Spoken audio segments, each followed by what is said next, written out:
कहा जाता है कि एक गांव था जहां कुदरत की बेपनाह नेमतें थीं। अल्लाह ने वहां के लोगों को माला माल किया हुआ था। गर्ज के ऐसी नेमतें जिनको देखकर इंसान अक्सर मगरूर हो जाया करता है। और सबसे बड़ी और बुरी बात यह थी कि वो सब काफिर थे। अपनी शानो शौकत और दौलत पर फख्र किया करते, क्योंकि हर एक दौलतमंद था और किसी के पास रुपए पैसे की कमी नहीं थी। सब बागात वाले थे, खूबसूरत नहरें और दरिया थे वहां पर। और जब इतना कुछ किसी इंसान के पास हो तो वो मगरूर हो जाया करता है। लेकिन ये किसी एक इंसान के बारे में नहीं है, बल्कि पूरी बस्ती बेतहाशा दौलतमंद सवाए चंद मुसलमानों के। वहां पर काफिर ज्यादा थे और मुसलमानों के घर इक्का दुक्का थे। उनका एक सरदार पंडित, जिसकी एक बेटी थी जिसे वो बेतहाशा प्यार किया करते। बेटी बहुत ज्यादा अनापरस्त और अपने आप को बहुत ऊंचा समझने वाली थी। वहां पर जो गरीब लोग थे, जो मुसलमान थे, तमाम काफिर एक दूसरे की मदद करते, लेकिन मुसलमानों को देखने वाला कोई भी नहीं था। वो बेटी काला जादू करके गरीबों को जानवर बना दिया करती। तमाम मुसलमान उससे बहुत तंग थे। वो उन लोगों को गुलाम बनाती, मजदूर बनाती, और अगर उनमें से कोई बात नहीं मानता तो वो उन सब पर काला जादू करके अपने इशारों पर नचाती थी। उस बस्ती में इक्का दुक्का मुसलमान थे जिनका कोई परसाने हाल, कोई बचाने वाला नहीं था। जब पंडित की बेटी का जुल्म हद से ज्यादा बढ़ गया तो मुसलमानों में से एक बुजुर्ग शख्स ने अल्लाह रब्बुल इज्जत से दुआ की, गिड़गड़ा कर, रब करीम, हमारी नस्लें जो चंद एक यहाँ पर बची हैं, उन नस्लों को तू बचा ले। इस पंडित की बेटी ने हमारा जीना दोभर कर दिया है। कोई भी हमारा मसीहा नहीं है, ना दौलत है, ना जिस्मानी ताकत है। या अल्लाह, हमारे लिए कोई ऐसा मसीहा भेज जो ना सिर्फ ताकतवर हो, बल्कि इस पंडित की बेटी यानी जादूगरनी को हरा दे। अल्लाह ने उस बूढ़े की दुआ सुन ली और यूं उस जगह पर एक अल्लाह वाले को भेज दिया। और वो अल्लाह वाले यूं ही उस बस्ती में दाखिल ना हुए, बल्कि एक दिन एक अजीब वाकया हुआ। वो सरदार पंडित जंगल में सैर करने के लिए निकला। बड़ी शान से चलता हुआ वो सफर कर रहा था। अचानक एक जहरीला सांप उसके सामने आया। वो चाहता तो अपने अमल से उस सांप को खत्म कर सकता था, लेकिन वो सांप अल्लाह ताला की जानब से भेजा गया था, खसूसी हदायत देकर। और उस पंडित के आगे वो बहुत ही ज्यादा ताकतवर था। उस जहरीले सांप ने करीब आकर उसको डस लिया और वो बेहोश होकर वहीं गिर पड़ा। उसके जो गुलाम थे, जो साथी थे, उन्होंने जब अपने सरदार की ये हालत देखी कि एक जहरीले सांप ने काट लिया है, तो फौरी तौर पर उसे घर पहुंचाया गया। उस लड़की ने जब अपने वालिद की ये हालत देखी तो मुल्क भर के बड़े बड़े तबीब बुलाए गए और वो अपने हुनर में बहुत माहिर थे। पर अजीब बात यह थी कि लाख कोशिशों के बावजूद जहर को निकालने में नाकाम हो रहे थे और जहर तेजी के साथ उसके जिस्म में फैल रहा था। कोई भी उस जहर को जिस्म से निकालने में कामयाब ना हुआ और वो खुद भी इतना बड़ा आलम था, इसके बावजूद वो अपना इलाज नहीं कर पा रहा था। उसे तो कोई होश ही नहीं थी। इतनी बड़ी ताकत रखने के बावजूद, इतना रुपया पैसा होने के बावजूद और इतने बड़े बड़े हुनर में माहिर हकीम होने के बावजूद कोई भी उसके जहर को जिस्म से निकालने से कासिर था। उसी वक्त शहर में एक दरवेश की आमद हुई। दरवेश को तो अल्लाह ताला ने इसी मकसद के लिए भेजा था। उसके घर के पास पहुंचकर दरवाजे को खटखटाया। बड़े बड़े दरबारी खड़े थे। उन्होंने कहा कि क्या बात है, किससे मिलना है?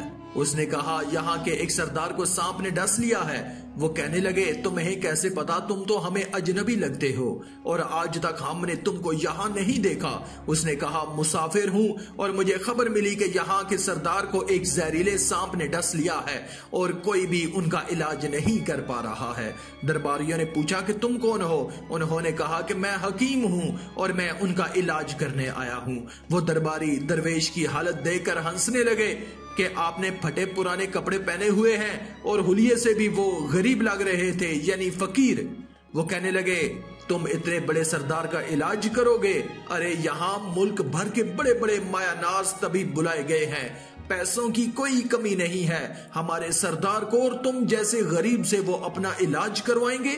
दरवेश ने कहा, अगर तुम चाहते हो कि अपने सरदार की जान बच जाए तो फिर मुझे अंदर आने की इजाजत दो। वो कहने लगे ठीक है, हम अंदर से इजाजत लेकर आते हैं।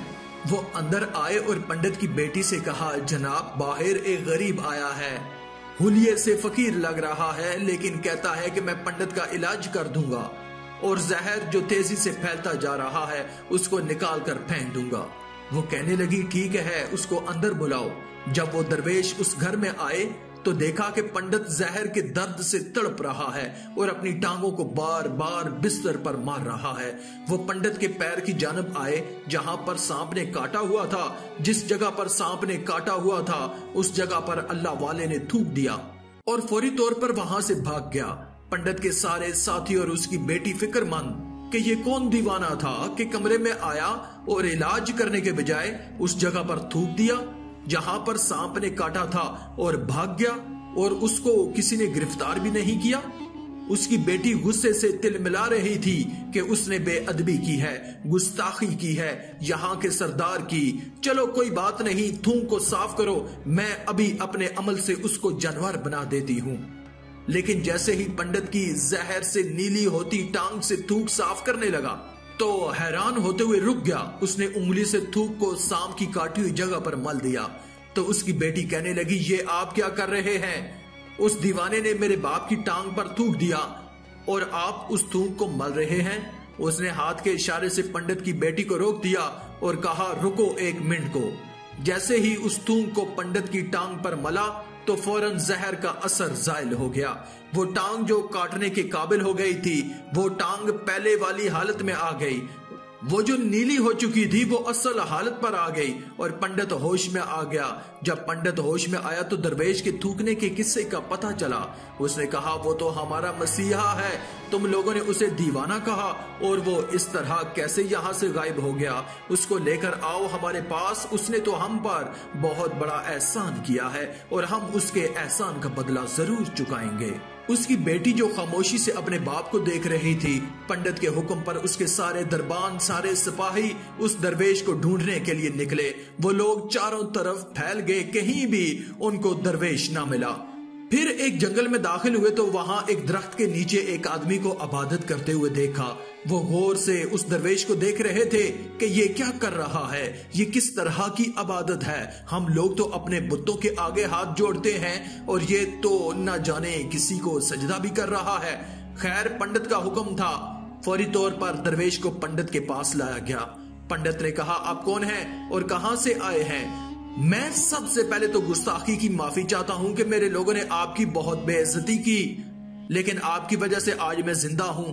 हम गुनाहगारों की आंख आपको पहचान नहीं सकी, जिसके लिए मैं माजरत चाहता हूं और आपसे दरख्वास्त करता हूं कि आप मेरी तरफ से ये कीमती पोशाक यानी लिबास और ये अरबी घोड़ा कबूल कीजिए। दरवेश ने मुस्कुराकर पंडित की तरफ देखा। ये घोड़ा और लिबास बहुत कीमती है। मैं ये लिबास पहनकर इस घोड़े के लिए घास काटूंगा तो क्या अच्छा लगूंगा? तो पंडित बोला, आप फिक्र न करें, घोड़े के साथ आपको खिदमत गुजार भी दिए जाएंगे। दरवेश बोला, अच्छा, इतना माल और दौलत और मुलाजमों के साथ इस रिहाइशगाह में तनहा रहूंगा? पंडित बोला, हजूर, आपकी बात सुनकर तो मैं सोच में गुम हो गया हूँ, लेकिन ये मेरी बेटी आपके सामने है। अब बेटी अपने बाप को देख रही थी कि मेरा बाप क्या कहने वाला है।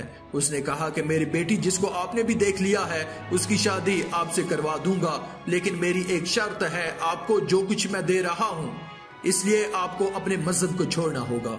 मेरे खास मुलाजिम ने आपको इबादत करते हुए देखा और जहां तक हमारी मालूमात है हम बुतों के आगे सजदा करते हैं, उनकी इबादत करते हैं, और आप जिसके आगे सजदा कर रहे थे वो आपका खुदा है ना?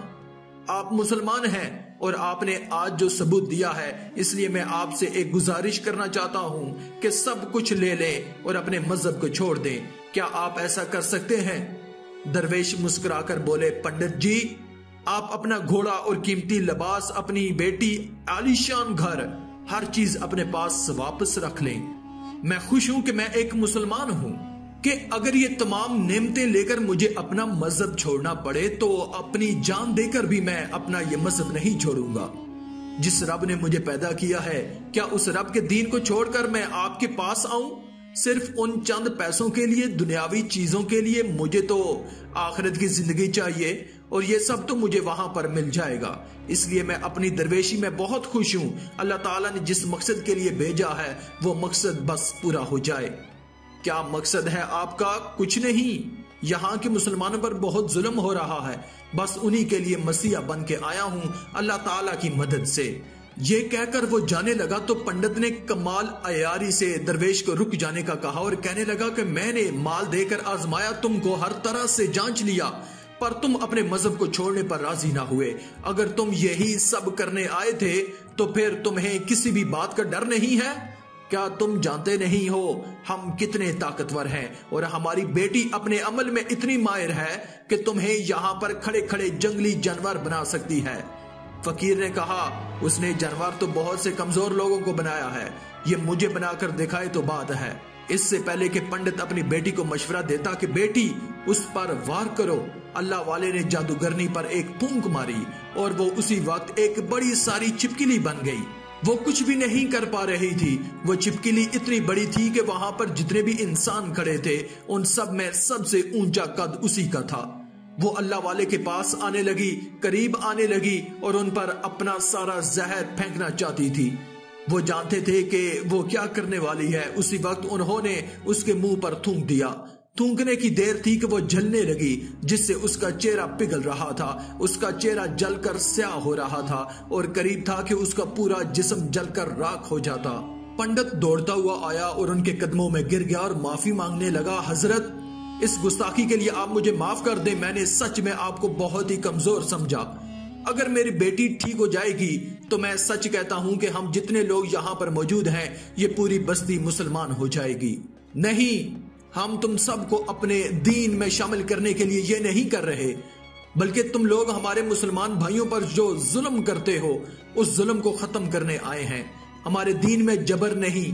अगर तुम्हारी बेटी इंसान बनकर रहेगी और किसी को कोई तकलीफ नहीं देगी तो उसको उसकी असल हालत में लाने के लिए मैं खुद अल्लाह ताला से दुआ करूंगा।